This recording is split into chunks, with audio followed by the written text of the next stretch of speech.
वालेकुम फ्रेंड्स।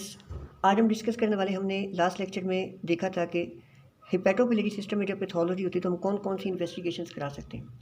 इस लेक्चर में हम टोटल समरी एक देखेंगे। एक आपको लिस्ट बना के मैं दे रहा हूँ इन्वेस्टिगेशन ऑफ चॉइस की। हिपैटोबिलिटी सिस्टम की पैथोलॉजी, कॉमन पाइल डक्ट में अगर पैथोलॉजी है, अगर कार्सिनोमा है, अगर कोलिसिस्टाइटिस है, तो कौन कौन सी इन्वेस्टिगेशन ऑफ चॉइस है। सबसे पहले तो ये वो लिस्ट है, आपको वो बता देता हूँ। ये एमसीक्यू पॉइंट है, डोगर में नहीं है। जिन्होंने डोगर से पढ़ना तो वो ये लाजमी देख लें।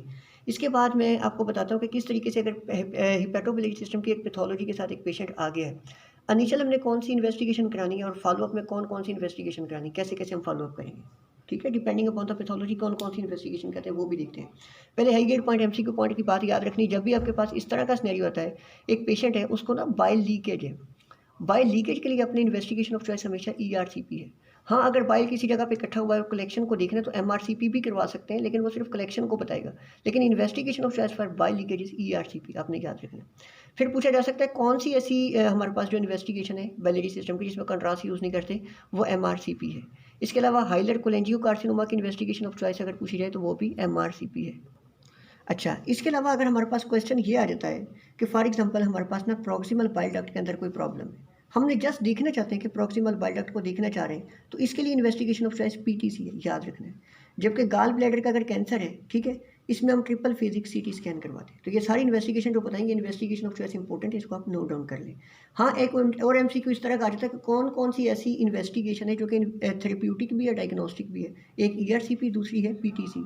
ये चीज़ आपने याद रखनी है। अच्छा जी, अब हम देखने लगे ये हैं कि फॉर एग्जांपल हमारे पास एक पेशेंट आया है, उसको ना हम सस्पेक्ट कर रहे हैं कि हिपैटोबिलिटी सिस्टम में, उसके गाल ब्लैडर में, कॉमन बाइल डक्ट में या यहाँ पर कहीं पे कोई ना कोई प्रॉब्लम है।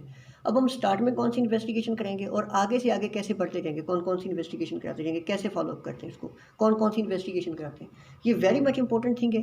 ये प्रॉपर एक स्नैरियो बेस है, आपने इस तरह याद रखना है। अगर कोई स्नैरियो आ जाता है कि फॉर एग्जांपल हमारे पास कोलिसिस्टाइटिस का सिनेरियो आ जाता है, तो आपने इनिशियल कौन सी इन्वेस्टिगेशन करानी है, आगे कैसे फॉलोअप करना है। कोलिसिस्टाइटिस का पेशेंट है, ये फॉर एग्जांपल एक गाल ब्लैडर पॉलिप्स का पेशेंट है या कार्सिनोमा का पेशेंट है, तो हम किस तरीके से इनिशियल इन्वेस्टिगेशन कराएंगे और किस तरह फिर हम फॉलोअप में कौन कौन सी इन्वेस्टिगेशन करेंगे, कैसे पता चलेगा, ये अब हम देखने लगे।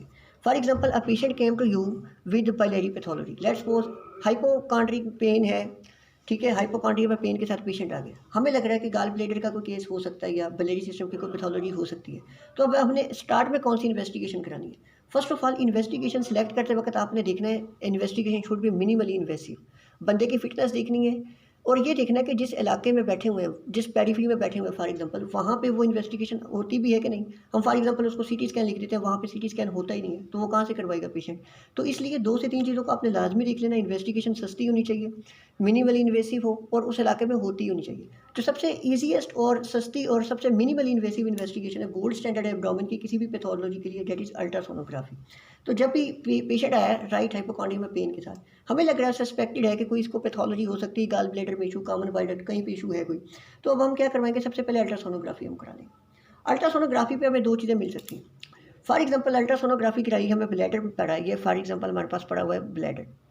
ब्लैडर के अंदर हमें एक अकॉस्टिक शेडो मिला और वो शेडो इस तरह का है कि वो जब पेशेंट मूव करता है उसकी पोजीशन के साथ वो मूव करती है शेडो। यानी हमें लगता है ब्लैडर में कोई चीज़ पड़ी है, जो चीज़ बंदे के मूवमेंट के साथ मूव करी, तो दिस इज स्टोन। स्टोन का कैसे आइडेंटिफाई करते हैं अल्ट्रासोनोग्राफी पे, एक अकॉस्टिक शेडो होता है और दूसरा वो मूव करती है with the movement of the person, ये स्टोन है। अगर फ़र्ज़ किया बंदा उसी तरह पेन के साथ आया, हमने उसका अल्ट्रासोनोग्राफी करवाई है, शेडो भी नहीं मिला और वो जो मूवमेंट भी नहीं हो रही उसकी, ठीक है, अकॉस्टिक शेडो भी नहीं है और मूवमेंट भी नहीं है, तो दिस इज पॉलिप। तो पूछा जा सकता है कि पॉलिप को और स्टोन को अल्ट्रासोनोग्राफी पे कैसे डिफरेंशिएट करते हैं।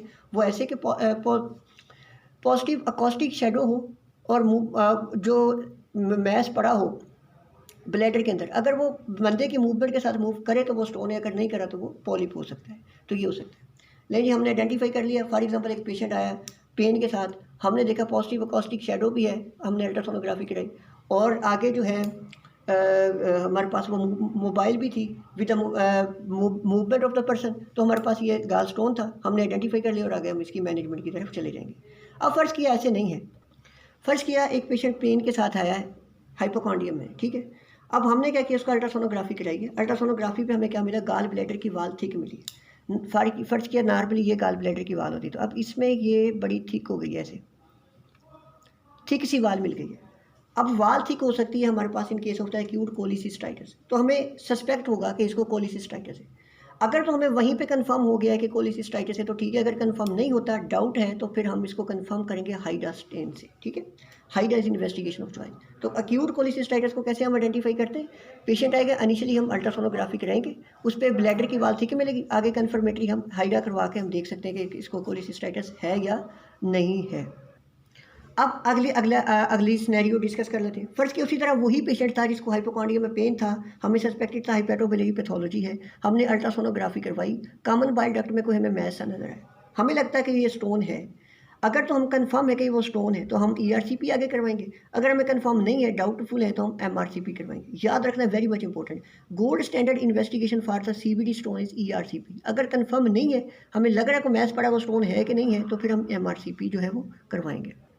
इसी तरह अगर हमें अल्ट्रासोनोग्राफी पे लग रहा है कि कैंसर की कोई पैथोलॉजी है, मेलिग्नेंसी लग रही है, तो हम ट्रिपल फिजिक CT स्कैन करेंगे, MRCP के साथ MR एंजियो भी करवा लेते हैं कंफर्म करने के लिए। तो ये इस तरह हमने बताया आपको कि किस तरीके से इनिशियल केसेस में जब पेशेंट आता है, अल्ट्रासोनोग्राफी से आगे फॉरवर्ड हम प्रोसीड करते हैं डिपेंडिंग अपॉन द पैथोलॉजी। तो ये आपने याद रखना, इससे पहले आपको लिस्ट बता दी है, ये very much important high thing है, डोगर में मेंशन नहीं है, जिन्होंने डोगर पढ़नी वो लाजमी ये देख लें।